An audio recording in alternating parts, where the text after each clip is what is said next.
হতো না, রাতে এসেছেন আজকে প্রেস কনফারেন্সে। আজকে একটু আগে আমাদের চিফ অ্যাডভাইজার একটা ইম্পর্টেন্ট একটা মিটিং করলেন। একটা মিটিংয়ে স্বরাষ্ট্র অ্যাডভাইজার ছিলেন, আমাদের ন্যাশনাল সিকিউরিটি অ্যাডভাইজার ছিলেন,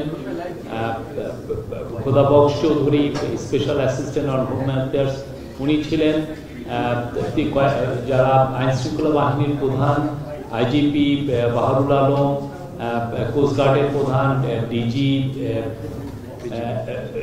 বিজিবি এবং আমাদের স্বরাষ্ট্র সেক্রেটারি সিনিয়র সেক্রেটারি নাসিমুল গুনি ছিলেন, আনসারের মহাপরিচালক ছিলেন।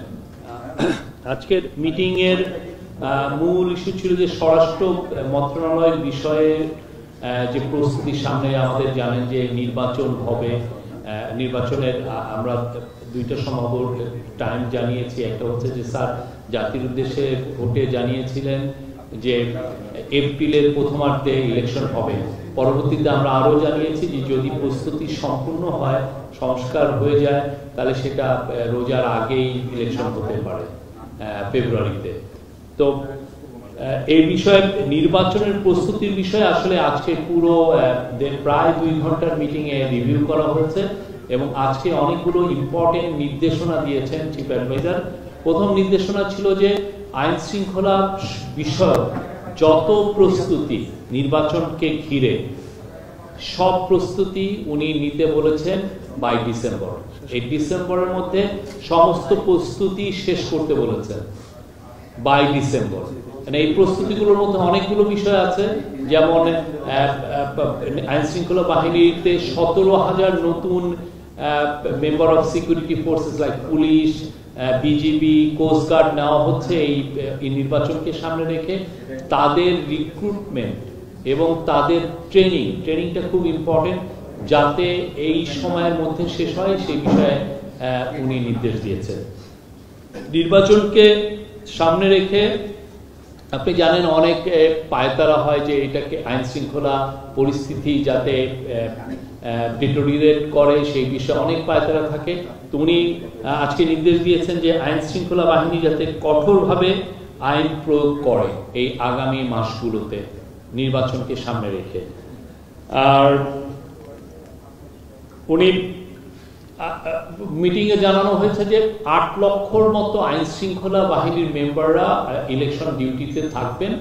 উনি নির্দেশ দিয়েছেন যে এই পুরো 8 লক্ষই যাতে এই ইলেকশনটা কিভাবে হবে আর শান্তিপূর্ণভাবে ইলেকশনটা যাতে হয় সেটার প্রশিক্ষণ তাদেরকে ইনশিওর করার কথা বলেছেন, যে তাদেরকে প্রশিক্ষণ করতে হবে এবং এই কাজটা করতে হবে ডিসেম্বরের মধ্যে। আর উনি নির্দেশ দিয়েছেন 18 থেকে 33। আপনি জানেন যে এবার অনেকে নতুন ভোট দিবেন। শেখ হাসিনার তিনটা ইলেকশনে, যেটা 2014, 2018 এবং 2024-এ আপনি জানেন আমাদের বিশাল আসলে ইলেকশনগুলো তো রিগড হয়েছিল। এই বিশাল আমাদের ইয়াং ছেলেমেয়েরা কেউ ভোট দিতে পারেননি। তো উনি নির্দেশ দিয়েছেন যে উনি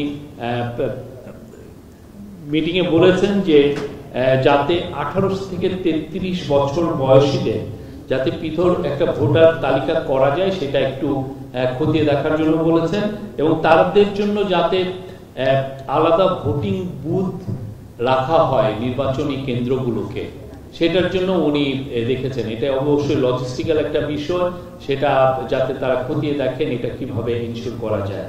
এটা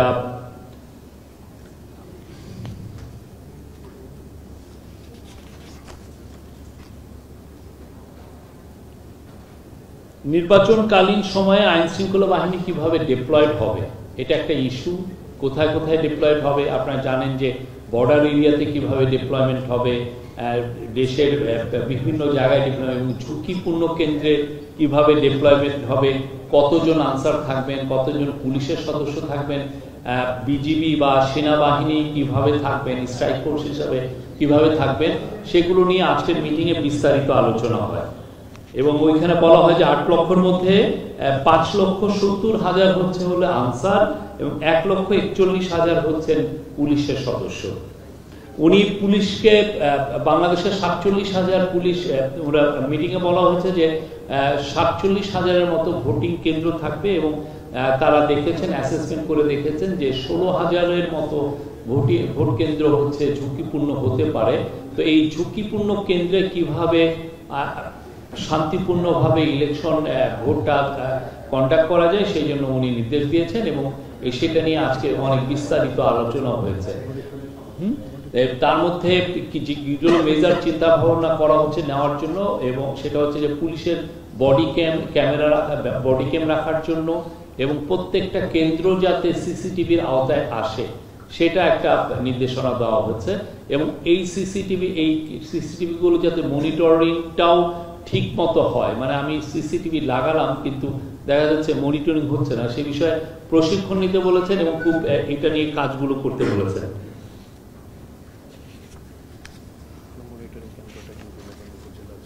জুডিশিয়াল, আপনি জানেন যে বাংলাদেশ এক্সিকিউটিভ ম্যাজিস্ট্রেটরা ইলেকশনের সময় ডিপ্লয়েড হয় এবং জুডিশিয়াল ম্যাজিস্ট্রেটও ডিপ্লয় হয়। তো একটা মিটিং অবজার্ভ করা হয়েছে যে জুডিশিয়াল ম্যাজিস্ট্রেটদের অনেক সময় এই ভোট বিষয়ে তাদের প্রশিক্ষণের অভাব থাকে। তো তাদের কিভাবে ভালোভাবে প্রশিক্ষণ দিয়ে ভোটের জন্য তাদেরকে প্রস্তুত করা যায় সে বিষয়ে আজকে নির্দেশনা এসেছে।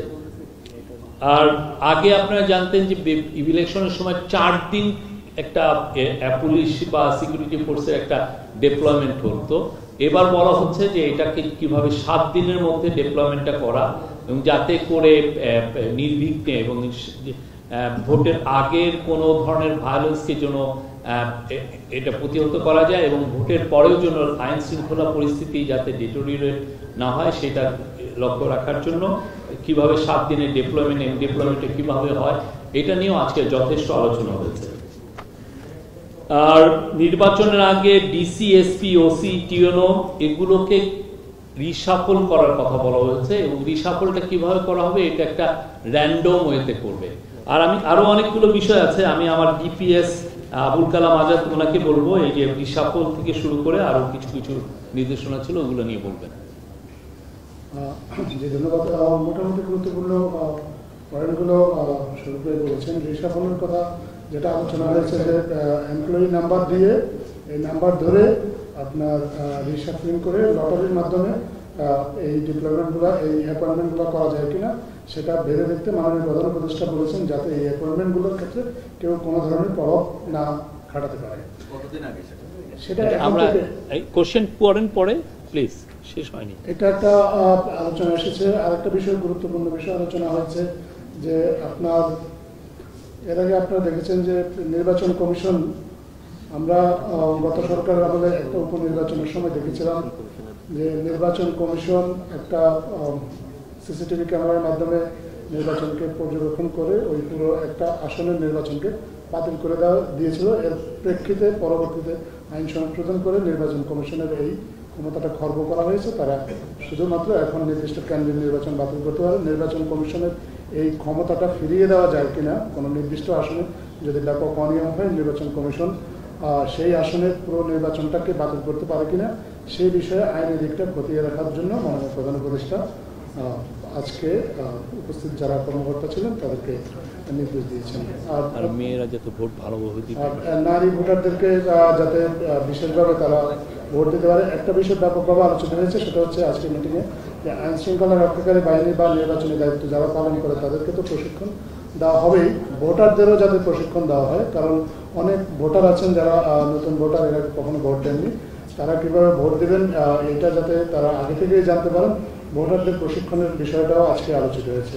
আরেকটা বিষয় আলোচিত হয়েছে আজকে যে গত 3টা বিতর্কিত জাতীয় নির্বাচনে যেসব পোলিং অফিসার এবং প্রিসাইডিং অফিসার দায়িত্ব পালন করেছেন তাদেরকে বাদ দিয়ে এবার যাতে নির্বাচনী কর্মকর্তা নিয়োগ দেওয়া যায় কিনা সেই বিষয়টাও যাতে খতিয়ে দেখা হয়। কারণ এক্ষেত্রে হয়তো সব সম্ভব না হলেও যত বেশি সম্ভব তাদেরকে বাদ দিয়ে যেন নির্বাচনী কর্মকর্তা নিয়োগ দেওয়ার বিষয়টি নিয়োগ দেওয়া যায় সেই বিষয়টাও খতিয়ে দেখতে মাননীয় প্রধান উপদেষ্টা আজকে এই নির্দেশনা দিয়েছেন। হ্যাঁ, জেলা, আর এটা তো সরকার বলেছেন হয়তো উপজেলা, জেলা এবং বিভাগীয় পর্যায়ে এবং কেন্দ্রীয় পর্যায়েও বিভিন্ন মনিটরিং সেল গঠন করা হবে, যেখান থেকে পুরো নির্বাচন প্রক্রিয়াটা মনিটর করা হবে। এবং সেখানে কোনো অনিয়ম দেখা গেলে যাতে তাৎক্ষণিক ব্যবস্থা নিতে পারে।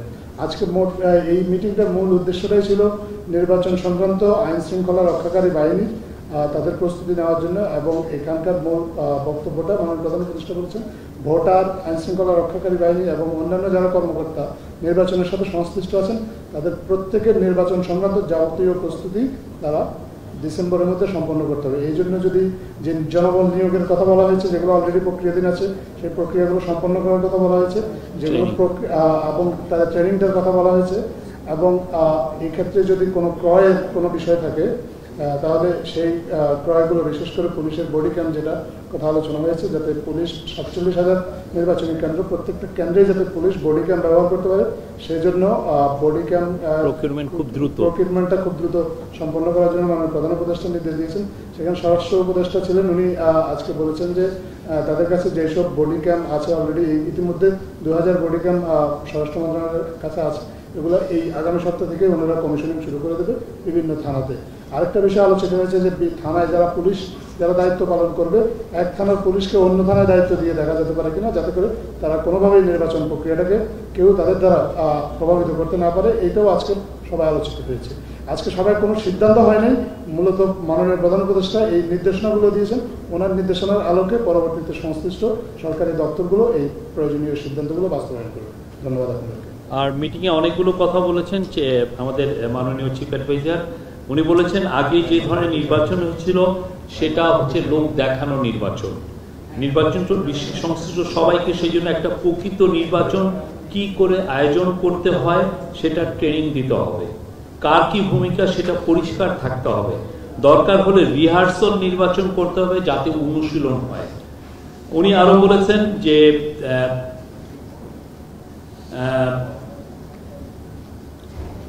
নির্বাচন ফেব্রুয়ারি অথবা এপ্রিলে হবে। এর অর্থ হলো নির্বাচনের জন্য যে প্রাতিষ্ঠানিক কাঠামো দরকার সেটা প্রস্তুত করতে যা কিছু প্রয়োজন তা এখন থেকেই শুরু করতে হবে। আর উনি বলেছেন নির্বাচনের জন্য পর্যাপ্ত লোকবল আছে কিনা এটা এখনই খুবই দ্রুত এটা জানতে হবে। যদি নতুন নিয়োগ করতে হয় তবে নিয়োগ প্রক্রিয়া এখন থেকেই শুরু করে দিন। তাদের জন্য পর্যাপ্ত প্রশিক্ষণের ব্যবস্থা করুন। প্রতিদিন ট্রেনিং হবে। ডিসেম্বরের মধ্যে সকল প্রস্তুতি শেষ করতে হবে, চিফ অ্যাডভাইজার বলেন। আরো উনি বলেছেন আগে যে এটা তো আমি বললামই, উনি বলেছেন যে টেলিভিশন সোশ্যাল মিডিয়ায় মানে ভোটারদের জন্য নির্বাচনের নিয়ম বর্ণনা ভিডিও কন্টেন্ট উনি তৈরি করতে বলেছেন, যাতে ভোটাররা খুব পুরো তাদের প্রশিক্ষিত হতে পারে। টেলিভিশন সোশ্যাল মিডিয়ায় এই ভিডিওগুলো প্রচার করতে হবে। উনি বলেছেন জরুরি নম্বরগুলো সবার কাছে পৌঁছে দিতে হবে, যাতে কোনো ভোটারের অসুবিধা হলে সঙ্গে সঙ্গে ফোন দিতে পারে, কন্ট্রোল রুমের সঙ্গে ভোটার জন্য সরাসরি কানেক্ট থাকতে পারে। নারীদের ভোটাধিকার নিশ্চিতে বিশেষভাবে জোর দিয়েছেন প্রধান উপদেষ্টা। তিনি বলেন কোটানকোট অর্ধেক ভোটার নারী, কেউ যেন ভোটের অধিকার থেকে তাদেরকে বঞ্চিত করতে না পারে, এজন্য পর্যাপ্ত নারী সদস্য কর্মকর্তা মোতায়েন থাকতে হবে।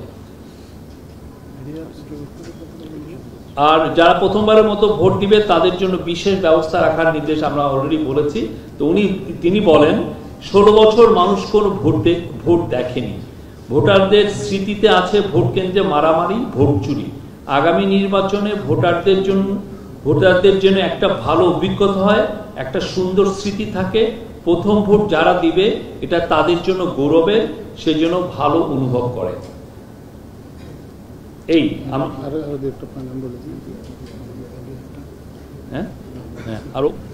আরো যে দু একটা বিষয় আজকে আলোচিত হয়েছে, এর মধ্যে একটা হচ্ছে ভোটের দিন ইন্টারনেট সচল রেখে বিকল্প কোনো ব্যবস্থায় যাতে করা যায়, যোগাযোগ ব্যবস্থাটা যাতে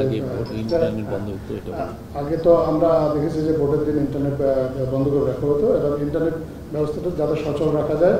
আর একটা গুরুত্বপূর্ণ বিষয় আলোচিত হয়েছে মিডিয়ার বিষয়ে, কারণ আমরা অতীতে বিভিন্ন নির্বাচনে দেখেছি যে মিডিয়ার নাম করে অনেক সময় দলীয় কর্মীদেরকে নির্বাচনী কার্যক্রমে সম্পৃক্ত করা হয়। এবার যাতে প্রকৃত মিডিয়া যারা আছে তারাই আসলে দায়িত্ব পালন করতে পারেন, এটার জন্য আগে থেকে কাজ করার কথা বলেছেন। মিডিয়ার জন্য প্রয়োজনীয় একটা যে আচরণবিধি এটা যেন আগে থেকে প্রস্তুত রাখা হয়, যাতে মিডিয়া জানতে পারে তাদের লিমিটটা কতটুকু, এবং যারা নির্বাচনী দায়িত্ব পালন করবেন তারাও জানতে পারেন যে মিডিয়ার অ্যাক্সেসটা কতটুকু। নির্বাচনের পর্যবেক্ষকদের নিয়ে আলোচনা হয়েছে, কারণ এইবারের নির্বাচন নিয়ে আপনি জানেন যে জাতীয় এবং আন্তর্জাতিকভাবে ব্যাপক আগ্রহ আছে। প্রায় 2 লক্ষ পর্যবেক্ষক এই নির্বাচনে সম্পৃক্ত থাকবেন, এরকম একটা আশা করা হচ্ছে। পর্যবেক্ষকের নামে যাতে কেউ দলীয় কর্মীকে নির্বাচনী কেন্দ্রে পাঠাতে না পারে, এই বিষয়ে সতর্ক থাকার জন্য মাননীয় প্রধান উপদেষ্টা নির্দেশ দিয়েছে সংশ্লিষ্ট কর্মকর্তাদের। Thank you. আপনাদের এনি কোশ্চেন প্লিজ। মিডিয়ার বিষয়টা কি বলবেন? প্রকৃত মিডিয়ার এই ক্রাইটেরিয়া দেওয়া আছে না, এটা ইলেকশন কমিশন এই বিষয়ে কাজ করবে, তারা আপনাদের যথাসময় এটা জানাবে, তারা এটার বিষয়ে গাইডলাইন দিবে। আমি একটু জানতে চাই, সেটা হচ্ছে পুলিশের কথা আপনারা বলছেন দায়িত্ব পালন করবে, ক্যামেরা লাগাই দিবে, কিন্তু কথা হচ্ছে যে পুলিশ তো এখন নিজেদের আত্মবিশ্বাস এখনো তারা পুরোপুরি পায় না, মানে আত্মবিশ্বাস এখনো তৈরি হয় না। বিভিন্ন জায়গায় আমরা এখনো দেখছি যে মবের মতো ঘটনা ঘটছে, সেখানে পুলিশ আসলে কার্যকরী ভূমিকা পালন করছে না। এখানে হচ্ছে পুলিশ ওই এলাকায় যে দলগুলো শক্তিশালী সেই দলের মুখপাত্র হয়ে যাচ্ছে পুলিশ। এরকম অসংখ্য উদাহরণ আমাদের কাছে আছে। এই সিচুয়েশনে পুলিশের উপর নির্ভরশীল হয়ে কিভাবে সুষ্ঠু নির্বাচন সম্ভব, আপনার সরকার কি মনে করে? আমরা সেই জন্যই তো উনি বলছেন, প্রশিক্ষণের কথায় জোর দিয়েছেন, তাদেরকে ইন্টেন্সিভ প্রশিক্ষণ, উনি শব্দটা যেটা বলেছেন নিবিড় ইন্টেন্সিভ প্রশিক্ষণের কথা বলেছেন, যে তার জন্য সে ভোটের জন্য প্রিপেয়ার্ড থাকে। আর আপনি যেটা বললেন যে আইন শৃঙ্খলা, আমরা তো দেখছি যে আইন শৃঙ্খলা পরিস্থিতি আগের চেয়ে অনেক বেটার। আর যেগুলো মবের, আপনার যেগুলো মানে বিশৃঙ্খল জনতা যে সমস্ত ঘটনা ঘটিয়েছে, তাদের বেশিরভাগ ক্ষেত্রেই কিন্তু অ্যারেস্ট আছে। ফরমার সিইসি নুরুল হুদার ক্ষেত্রে দেখেন, বা মুরাদনগরের ইয়েতে দেখেন, প্রত্যেকটা ক্ষেত্রে কিন্তু পুলিশ খুব কুইকলি স্টেপ নিয়েছে, প্রত্যেকটা ক্ষেত্রে পুলিশ অ্যারেস্ট করছে, আপনারাই রিপোর্ট করছেন। তো আর এগুলো বিষয়ে উনি তো বলেছেন যে আজকের তো আমরা প্রথমেই বললাম, উনি বলেছেন আইন শৃঙ্খলা বাহিনীকে আরো কঠোর হতে, নির্বাচনকে সামনে রেখে। বিদেশে যারা থাকে তাদের এই বিষয়টা ইলেকশন কমিশন আপনাদেরকে জানাবেন। এই বিষয়টা নিয়ে এখন আলোচনা হচ্ছে, আমরা বলবো যে এই বিষয়টা ইলেকশন কমিশন আপনাদেরকে পুরোপুরি ভালোভাবে জানাবেন। আর যারা ফিল্ডে থাকি তাদের কোনো ভোটের ব্যবস্থা থাকবে না? এটা এগুলো ইলেকশন কমিশনের বিষয়, আপনি অন্যদেরকে প্রশ্ন করতে দেন প্লিজ। আমার নাম মনিরুজ্জামান উজ্জ্বল, আমি জাগরণের থেকে বলছি। আমি যদি ভুবনেশ্বর থেকে রিহার্সাল নির্বাচনের কথা, রিহার্সাল হচ্ছে, এটা হচ্ছে যে দেখুন একটা কেন্দ্রে একটা ইলেকশনটা কিভাবে হবে, ওনারা একটা ধরেন একটা মক ভোট করে ওরা এইটা একটু জানলেন যে কিভাবে কি, না এটা এরকম কিছু, এটা খুবই ওই প্রশিক্ষণের পার্ট, মানে আমরাই করছি, করে দেখছি। এই আমরা প্রমাণ প্রথম আলো থেকে বলছি, আমার প্রশ্ন হলো এখন পর্যন্ত নির্বাচন পর্যন্ত থাকবে কিনা, কিংবা আজকে যেহেতু স্বরাষ্ট্র মন্ত্রণালয়ের আইন শৃঙ্খলা বিষয় নিয়ে আলোচনা হয়েছে, সেক্ষেত্রে তারা থাকবেন কিনা জানি না, বাট নির্বাচনের সময় সেনাবাহিনী স্ট্রাইকিং ফোর্স হিসেবে থাকবে। আগামীকালকে ইলেকশন কমিশনের একটা বৈঠক আছে, সেখানে আরপিও সংসদের সহ 5টি বিষয়ে কথা বলা হয়েছে। আজকের মিটিংয়ে আমরা এই বিষয়ে ইলেকশন কমিশন, আপনি জানেন একটা কনস্টিটিউশনাল বডি, তারা এটা ডিসিশন নেবে, তারাই বলবে।